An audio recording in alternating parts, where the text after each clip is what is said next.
দোজখের মালিক আল্লাহ, বেহেশতের মালিক আল্লাহ, এই পৃথিবীর মালিক আল্লাহ, কাবার মালিক আল্লাহ। আরে ভাই, যেটার মালিক আল্লাহ সেটা কি অন্য কেউ দেওয়ার ক্ষমতা রাখে? রাখে না। তাহলে কি দাঁড়ালো? নির্বাচনের আগে একটি দল এই দিব ওই দিব বলছে, টিকিট দিব বলছে না? যেটার মালিক মানুষ না, সেইটার কথা যদি সে বলে, এক সেরে কি করা হচ্ছে? হচ্ছে না? যার মালিক আল্লাহ, যার অধিকার শুধু আল্লাহ একমাত্র, সবকিছুর অধিকার উপরে আল্লাহর অধিকার। কাজেই আগেই তো আপনাদেরকে ঠকাচ্ছে, নির্বাচনের পরে তাহলে কেমন ঠকাবে আপনাদেরকে বোঝে নেবা। শুধু ঠকাচ্ছেই না মানুষকে, যারা মুসলমান তাদেরকে শিরকি করাচ্ছে তারা। নাউজুবিল্লাহ। ভাই সুনামগঞ্জ, সুনামগঞ্জ কোথায়? এই সুনামগঞ্জে মানুষ আছে এখানে? এই লোক আপনাদের মানুষ? আচ্ছা, এখন বলেন কবে গেছিলেন আপনি? হজ না উমরা গেছিলেন? এখন আমাকে বলেন, আপনি তো উমরা হজ করে এসেছেন, আপনি কাবা শরীফে গেছেন, কাবা শরীফের মালিককে জোরে বলেন আল্লাহ। কাবা শরীফের মালিককে আল্লাহ। আল্লাহ। আমরা মুসলমান সবাই এই দিন দুনিয়ার আমরা যে পৃথিবী দেখি, পৃথিবীর মালিককে আল্লাহ। এই সূর্য নক্ষত্র যা দেখি তার মালিককে আল্লাহ। বেহেশতের মালিককে আল্লাহ। দোজখের মালিককে আল্লাহ। আচ্ছা, কারণ আপনারা সকলেই সাক্ষী দিলেন, দোজখের মালিক আল্লাহ, বেহেশতের মালিক আল্লাহ, এই পৃথিবীর মালিক আল্লাহ, কাবার মালিক আল্লাহ।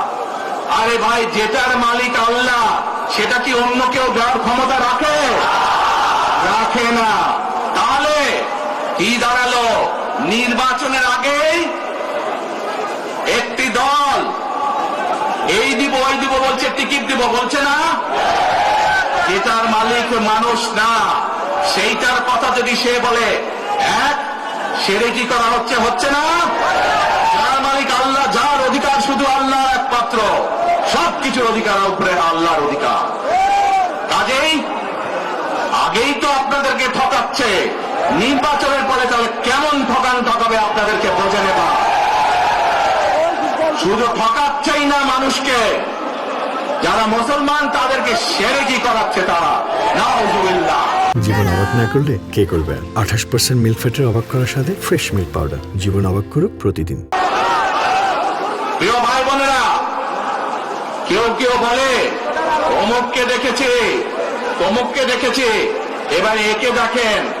প্রিয় ভাই বোনেরা, 1971 সালের যুদ্ধ, যেই যুদ্ধে লক্ষ মানুষের প্রাণের বিনিময়ে দেশ স্বাধীন হয়েছে, আমাদের এই প্রিয় মাতৃভূমি, সেই মাতৃভূমিকে স্বাধীন করার সময় অনেকের ভূমিকা আমরা দেখেছি, যাদের ভূমিকার কারণে এই দেশের লক্ষ লক্ষ ভাইয়েরা শহীদ হয়েছে, এই দেশের লক্ষ লক্ষ মা বোনেরা তাদের সম্মানহানি হয়েছে। কাজে তাদেরকে তো বাংলাদেশের মানুষের মধ্যে দেখেই নিয়েছে। এখন প্রিয় ভাই বোনেরা, এই কুফরির বিরুদ্ধে, এই হঠকারিতার বিরুদ্ধে, এই মিথ্যার বিরুদ্ধে আমাদেরকে ঐক্যবদ্ধ হতে হবে। আমাদেরকে ওই যে টেক ব্যাক বাংলাদেশে থাকতে হবে। আমরা দেশকে থেকে মুক্ত করেছি, এখন মানুষের অধিকারকে প্রতিষ্ঠিত করতে হবে। শুধু ভোট, শুধু কথা বলার অধিকার প্রতিষ্ঠিত করলে হবে না, মানুষকে স্বাবলম্বী করে নিজের পায়ে গড়ে তোলার ব্যবস্থা করতে হবে। প্রত্যেকটি মানুষ, বাংলাদেশের মানুষ যাতে ঠিকভাবে, ভালোভাবে খেয়ে পড়ে বেঁচে থাকতে পারে, প্রত্যেকটি মানুষ যাতে নিরাপদে রাস্তায় চলতে পারে, সেই ব্যবস্থা করতে হবে। সেটাই হচ্ছে টেক ব্যাক বাংলাদেশ। আমরা বিগত 15 বছর দেখেছি, অমুককে বলে এসেছি, তমুককে ক্ষমতায় রাখার জন্য বলেছিল না? সেজন্যই বলেছি, দিল্লি নয়। আমরা দেখেছি যারা 71 সালে ছিল তারা কাদের সাথে লাইন নিয়েছিল, যাদের কথা একটু আগে বললাম, যারা মিথ্যা কথা বলে ঠকাচ্ছে মানুষকে, আমরা দেখেছি তাদের আস্তানা কোথায়। সেজন্যই বলেছি, যেমন দিল্লি নয় তেমন পেন্ডি নয়, নয় অন্য কোন দেশ, সবার আগে বাংলাদেশ। এবং যেহেতু আমরা বিশ্বাস করি দেশের মানুষই হচ্ছে আমাদের রাজনৈতিক সকল ক্ষমতার উৎস। সেজন্যই আমরা দেশের মানুষের ভাগ্য উন্নয়নে বিশ্বাস করি। এবং সংক্ষেপে আপনাদের সাথে যেই কথা বললাম, শুধু ভোট এবং কথা বলার অধিকার না, বিএনপি চায় আপনাদের দেশের মানুষকে অর্থনৈতিকভাবে স্বাবলম্বী করে তুলতে, দেশের নারী সমাজকে, মা বোনদেরকে, দেশের যুব সমাজকে, দেশের প্রত্যেকটি কৃষক সহ প্রত্যেকটি শ্রেণী পেশার মানুষকে বাংলা বিএনপি চায় আগামী দিনে ইনশাআল্লাহ সরকার গঠন করে প্রত্যেকটি মানুষকে স্বাবলম্বী করে গড়ে তুলতে।